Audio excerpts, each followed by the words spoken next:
halkaas wafdiga wasiirkana Salaan Sharaf ay ku qaateen cutubyo ka tirsan ciidamada xoogga dalka iyo kuwan u dilaalinta midowga Afrika ee AMISOM.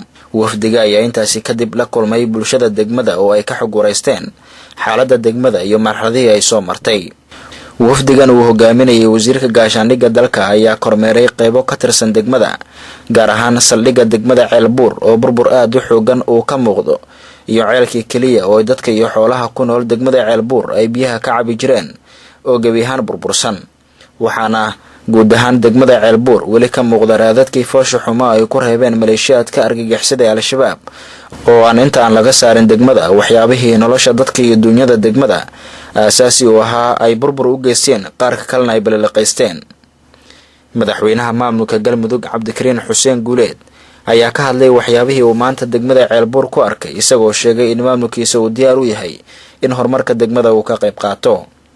annagana maamulka Galmudug hadaan nahay waxaan intii awoodeennii karaankeena aan xoog saari doonaa in magaaladani gurmad degdeg u soo sameeyno, in maamulkeeda u dhisno, in sidii dadkii magaalada ka qaxay ugu soo laaban lahaayeen aan ka shaqeyno. waxaan ciidamada AMISOM kala hadalnay sida ugu dhaqsiyaha badan sidii magaalada deegaanada u dhow oo dhan dib u xireen loogu sameyn lahaa. waan rajaynaynaa arrintaas ugu dhow inay noqon doonto. shacabka magaalada deganaan jiray waxaan ugu yeeraynaa inay magaalada ku soo laabtaan, inay ku kalsoonaadaan ciidamadooda iyo ciidamada AMISOM. sidaan magaalada ka aragnay ammaanka magaalada gacantuu ku jiraa. haddii shacabku uusan ka bixin oo isagu uusan u istaagin dhalinyaradeenna muxuu ahaayeeto halkan oo magaaladan ama deegaankan u dhalatay ama kuwa kale deegaano kale ka yimid ay muxuu ahaa dhibaataynayaan, haddaan shacabku iska celin dhibaatada meeshan weligeed waa ku jiraysaa. waxa weeye wiilasheenan inaan u sheegno weeye oo ka hortagno weeye oo iska celino weeye.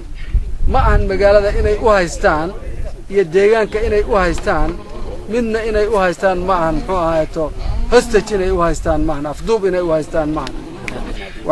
waxaan leenahay wixii dawladdu geysanayso waa geysanaysaa oo kaalmo ama muxuu ahaa wax ka qabashaa, laakiin shacabka hadduusan asagu istaakulayn, asagu uusan iska celinin waxa horumarka u diidaya wax u qaban kara ma jiraan. marka waxaan ku waaninaynaa shacbiga deegaanka ama muxuu ahaa ha joogeen halkan ama deegaano kale ha joogeen ama bannaankaba ha ku noolaadeen oo waddanka bannaankiisa ha ku noolaadeen. waxay u baahan tahay magaaladan gurmad bay u baahan tahay degdega.